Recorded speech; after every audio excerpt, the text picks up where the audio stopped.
how to set up TikTok shop affiliate marketing for more sales. Hey guys, in this video, I am going to show you how you can set up TikTok shop affiliate marketing.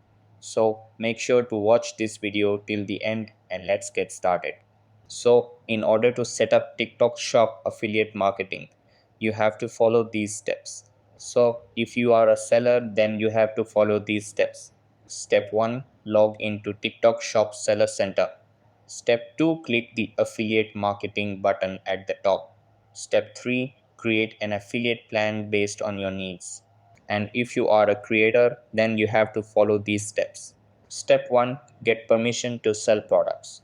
Step 2, add your contact information. Step 3, add products to your showcase. Step 4, get samples and sell the product. So that's how you can set up TikTok shop affiliate marketing for more sales. That's all for this video.